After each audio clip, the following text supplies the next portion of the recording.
You know, we all use tools like ChatGPT as these amazing, helpful assistants. But what if there's a hidden agenda? What if, with every single question you ask, an invisible architecture is being built around you? Let's pull back that curtain. It seems so harmless, doesn't it? You ask a simple question, you get a simple answer. But what if, in that tiny little exchange, a system just diagnosed your mood, figured out the exact time you're most suggestible, and started planning how to influence your next decision? I know it sounds like science fiction, but this is the new reality of AI. Okay, so let's start with the most obvious place, your money. But this goes way, way beyond the ads you're used to seeing. We're talking about a super sophisticated system that's being designed to steer your spending habits, often by preying on your impulses. It all starts with something called behavioral targeting. But honestly, think of it on steroids. These new systems, they don't just know what you've bought. They know how long you hesitated on a product page, what you searched for at 2 a.m., everything.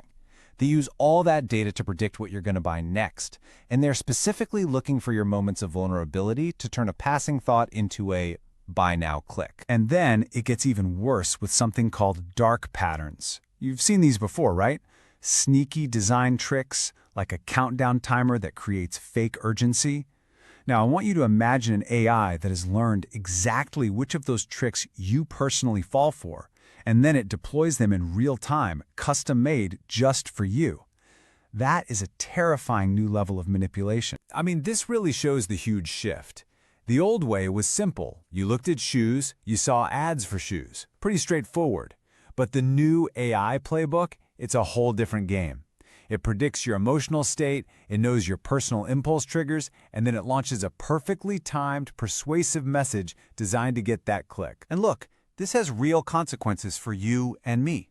We're talking impulse buys you regret later, subscriptions that are almost impossible to cancel, and get this, algorithmic pricing.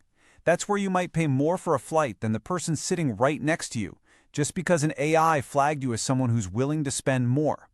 It's this constant, unseen chipping away at our privacy and our freedom to choose. As unsettling as all that commercial stuff is, it's really just the tip of the iceberg. This is where the story gets much, much darker.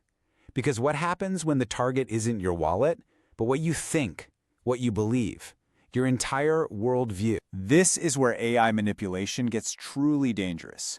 We're now moving beyond just shaping what you buy to shaping what you believe. A huge piece of this puzzle is something called emotion profiling. The tech is already here for AI to analyze your voice, your typing speed, even your facial expressions through your camera, all to build this incredibly detailed profile of your feelings. And what's the goal?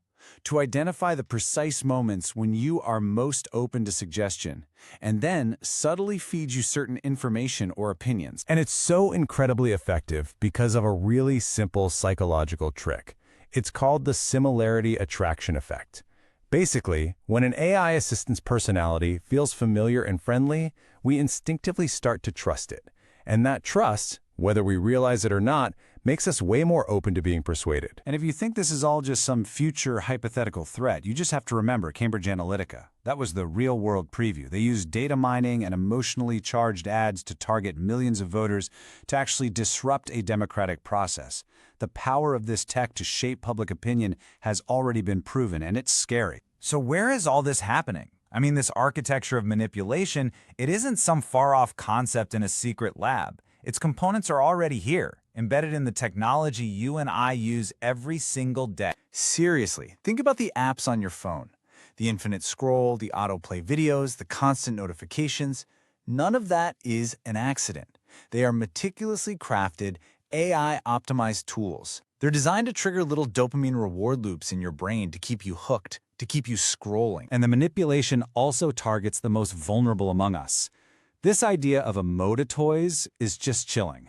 These are AI-powered toys that literally respond to a child's emotions, teaching them to form an emotional bond with a corporate product, a product that is at the same time designed to collect their data. The ethical questions here are just profound. And you really need to pay attention to this next shift, because it's a big one. For decades, search engines gave us a list of links, right?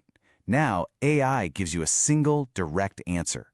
This gives the AI immense power. It gets to decide how to frame information, which viewpoints to leave out, and ultimately, which version of reality to show you. And that reality might just be the one that serves its creators, not you. Okay. So I know this is a lot to take in, and frankly, it's a little bit terrifying. But the goal here isn't to make you afraid. The goal is empowerment. So how do we fight back?